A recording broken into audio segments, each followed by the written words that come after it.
Hello, what is up guys, it's Kyle from KGR doing a review on the D-arts Megaman X. Now for a while this used to be my favorite figure arts slash D-arts type of figure.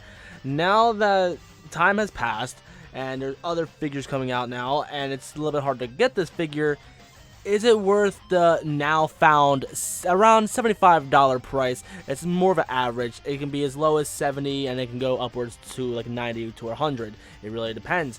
But is it worth that kind of price? Well, let's find out. So let's take a look at the paint and sculpting and whatever, you know what I mean. Alright, so first up, I love the way he looks. The design for X I love, but my favorite setup of all time is the original Mega Man.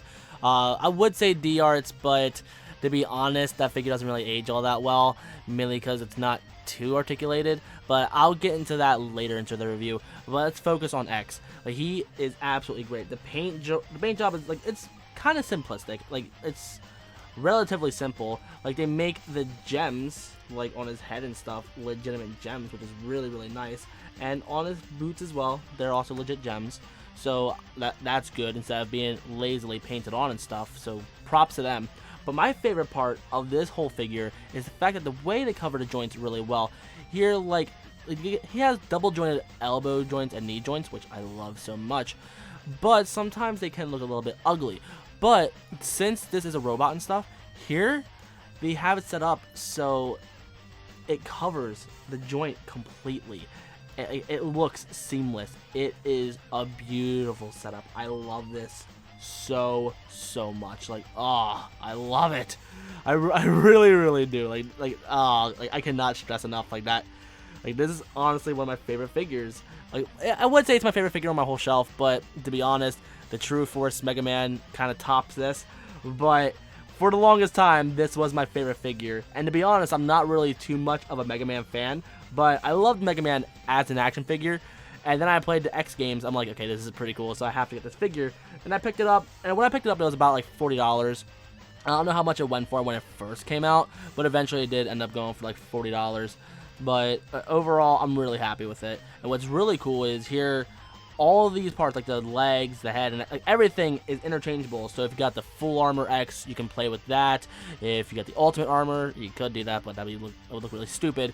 And there's also 3 different variants of this particular X. There is this one, which is the average one, which is normal. Then there's the San Diego Comic-Con version, which is pretty much this, but all painted metallic blue and stuff, which looks alright.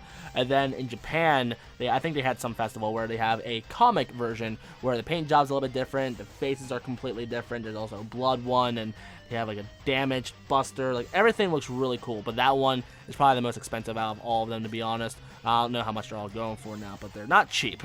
But overall, this is a beautiful figure, and I'm happy to have it in my collection. So let's get into the articulation. When it comes to articulation, he is actually pretty well loaded.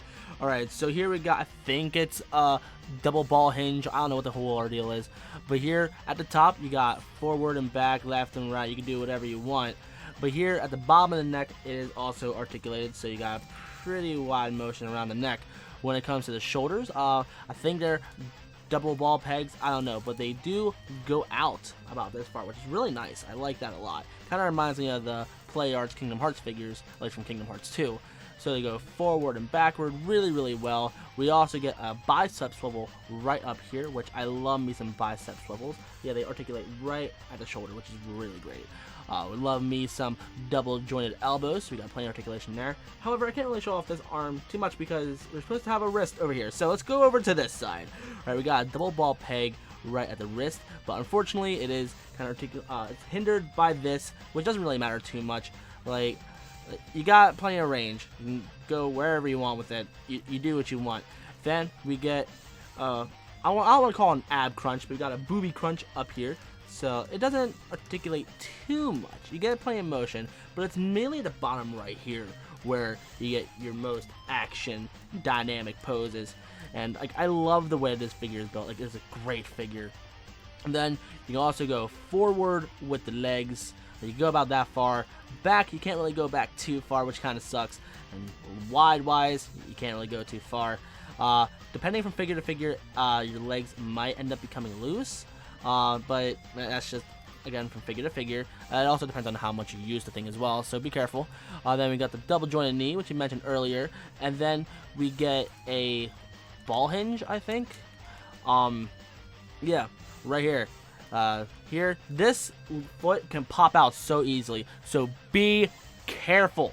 So anyway, last time I was trying to record I was trying to do the showing off the articulation, and I forgot to show off the ball hinge. Here, the foot fell off, and I had a very bad time trying to fix that, so I had to fix that off camera. But anyway, let's move on. Here, a few cons with the figure that I do want to get off right off the bat. The fact that the arms pop off real easily, and when the feet pop off, it is a pain to get back on. And another thing here, to take off the faces and stuff, you gotta take off the helmet. Like, you gotta move it from the first half. And trying to get it off, like, it's a little bit of a pain, but here, as you can tell, it chips. So you gotta be super careful. Either get rid of your fingernails or try to figure out some way to pry this off, because it is not easy trying to take it off and keep the, the helmet and paint all intact. And I like how I mentioned, oh, the arm pops off super easily. Yeah, it's really showing itself off now, isn't it? When it comes to accessories, X doesn't come with too much. Or as you can tell right now, he has a regular default face where he's just, be an average Joe. He does have one fist. He does have another fist, so he does come with a set of fists. Extra arm, as well as a pair of open palms. A teeth gritting face, as well as a shouting face. When it comes to his Mega Buster, he has two tips. One where it has the gem inside, which again is just like the helmet and the boots, which is really, really cool, which is really easy to pull off. You have a little tab right here, you just pull that off, and then you just simply replace it. You gotta make sure it fits properly. Anyway, this one has a hole in it. We also get some cool blast effects. This one, which is the triple shot, unfortunately there is no way to make it a single shot, but these things are articulated, so you can make it look like that, I guess, so that looks as straight as you can get it. We also got this bad boy right here, but unfortunately it is a little bit top heavy, so if you don't have X positioned right, yeah, he's gonna tip over. And that covers it for the accessories. Again, not too much, so let's go over my overall thoughts of this figure. This is a great figure. It's actually one of my favorite D-arts. However, if you don't have one already and you're about to pay about $75 to $80 for the figure, in my opinion, you're probably better off buying the True Force Mega Man, because that one has better articulation, about the same amount of accessories, to be honest, but it also comes with a stand. But if you do want a figure based on this version of X, here the people who actually printed out, manufactured the True Force Mega Man, I think it's called Sentinel, I can't remember in particular, but here they are coming out with a line of Mega Man figures based on regular Mega Man, one based on Rush, sort of like, it's like a Mega Man with Rush on them. It looks really, really cool. But here they just released a prototype of X, and those figures, like, I don't know how well they're going to be articulated. I hear they have really good articulation, but like, if anything, just pick it up just because of the fact that it's a D-arts maybe. But if you do want a Mega Man figure like based on X that is like based on the original design, I would recommend the Sentinel. I don't know what it is. Fuck, I'm sorry, but I would go for that one because it's gonna be cheaper, and it's also gonna have a stand with it, so that's gonna be really cool. But overall, my favorite figure on my shelf, at least besides my Nendoroid Sonic and stuff, is probably going to be the True Force Mega Man X, because it's well articulated, has better accessories in my opinion, even though it's pretty much the same thing. But overall, if you're going to spend that kind of money, just go for the True Force.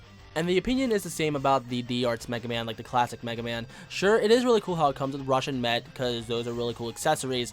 However, the figure itself is only meh. The legs snap so easily, because I already had them broken twice. So if you want a classic Mega Man figure, go for the Sentinel figures. And again, it comes with a cool base. Like, I cannot stress that enough.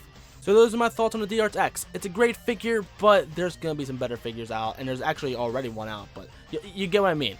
So if you're new and you like what you saw, then like, comment, favorite, subscribe. And also follow me on Facebook, Instagram, Twitch, and Twitter if you're not already. Links will be in the description. Especially check out my Instagram, because I post pictures of figures all the time. And I guess I'll see you guys. Oh, excuse me. I'll see you guys in the next one.